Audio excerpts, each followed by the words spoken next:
Hi, this is Medician, How to Learn Medicine channel, and starting this video, we are going to talk about the real practical ways of learning medicine. I'm going to teach you how to learn medicine much better so that you have time to hand out your family, your friends, and I will share with you the methods of how to get your time and your life back. So let's get started. Now, before we talk about any techniques, I want to ask you two simple questions. First question, have you ever struggled studying medicine? And the second question is that if you think medicine is hard, why is it? Why is it so hard for you to staying up every night, digging into those books, notes, and all the other materials? And believe it or not, I have the answer for you.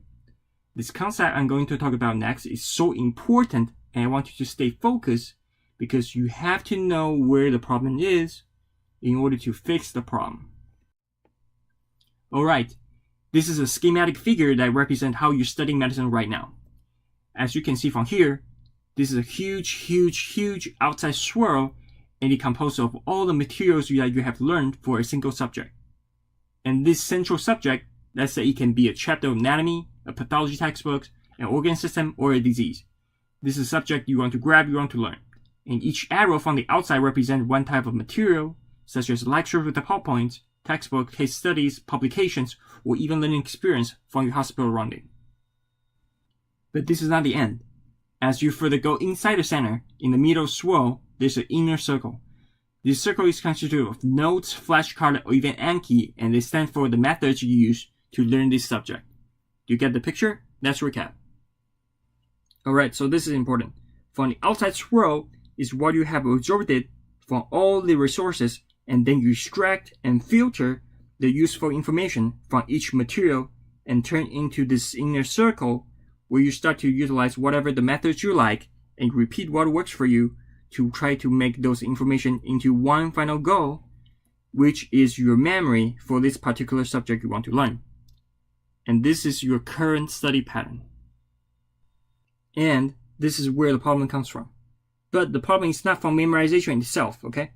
Because eventually, you're going to see real patients and you're going to solve most of the diseases by using only your brain. Your patients will not allow you to look it up on a computer while listening to their stories.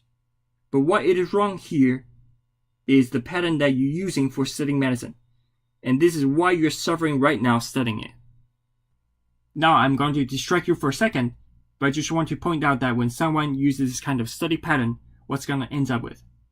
Let's say that you have studied hard on sarcoidosis for the past 2 weeks, and you are taking the test for sarcoidosis in the classroom.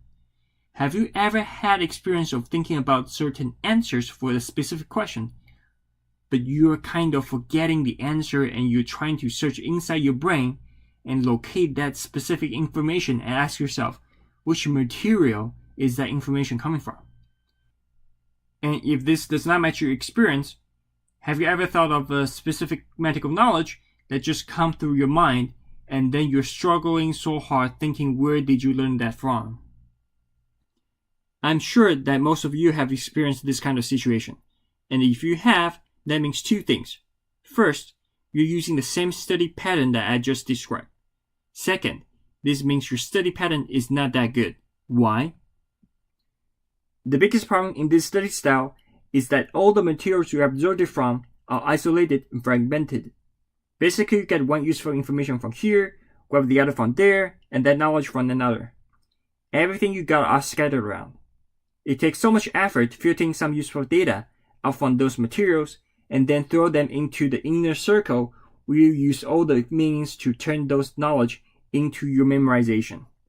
The problem may even get worse when there is no communication between those means you used inside the inner circle and the outside sources so that you remember this information from this note, the other thing from flashcard, or some other things that you marked in the paper, lecture, or PowerPoint.